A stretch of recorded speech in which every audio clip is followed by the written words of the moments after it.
तुम्हें पता कर क्या हुआ था? कल मैं मार्केट गई थी और फिर मार्केट की तो वहाँ पे रुकी। कौन सी? वही वाली मार्केट जिसके बारे में तुम, अच्छा हजरतगंज वाली मार्केट गई थी तुम?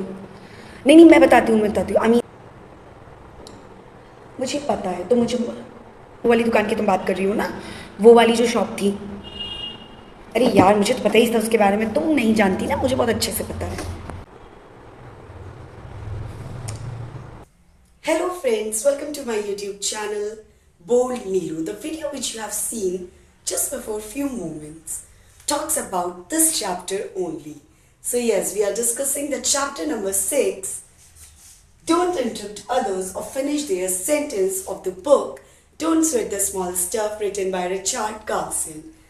Okay friends, चैप्टर के टॉपिक से और वीडियो से आप समझ चुके होंगे कि हम किस बारे में बात कर रहे हैं। Being a chatter box my self, मेरी बहुत आदत खराब है कि मैं लोगों को बीच बीच में रोक के इंटरप्ट करके अपनी बात कहना बहुत पसंद करती हूँ।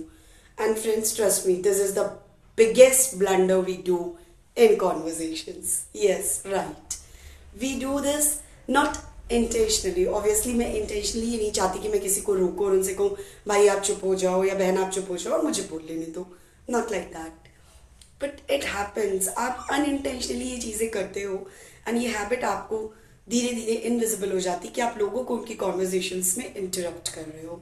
सो don't do that. Why? Let me tell you. Richard कहते हैं कि जब आप सामने वाले को बोलने का मौका देते हो, इससे दो चीज़ें होती हैं। यू लिसन पीसफुली, जिसकी वजह से सामने वाला बिल्कुल इरिटेट नहीं होता और अपनी बात को आराम से कह पाता है आपसे, जिससे पता है क्या होता है बाद में, आप बहुत रिलैक्स्ड और लविंग भी फील करते हो।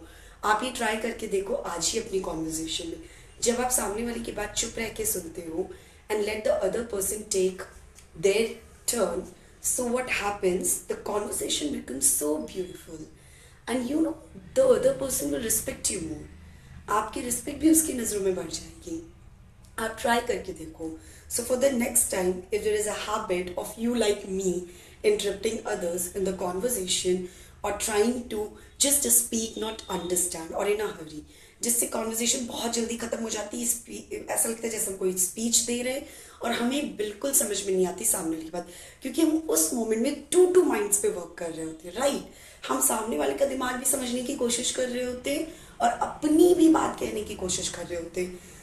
ये तो बहुत गड़बड़ है फ्रेंड्स, क्योंकि इसमें बहुत एनर्जी लगती है मेंटली और हम कुछ भी नहीं समझ पाते उस कॉन्वर्जेशन से। तो सबसे बेस्ट तरीका ये है, the key point is this, the key to a relaxed and peaceful conversation is to listen and let others finish their part first, which means other people, let them to finish their conversation, let them to speak first and then you should speak.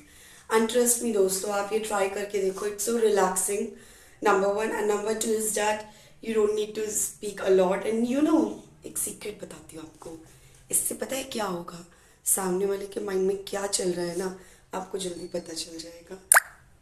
आप try करके देखो, क्योंकि जब सामने वाला ज़्यादा बोलेगा और आप कम बोलोगे तो आपको पता नहीं चल जाएगा कि सामने वाला बंदा क्या सोच रहा है। Okay, so do try it, and if you like my video, do like, share and subscribe my YouTube channel Bold Nilu, and I will see you in the next video of the book Don't Sweat the Small Stuff written by Richard Carlson. Thank you friends.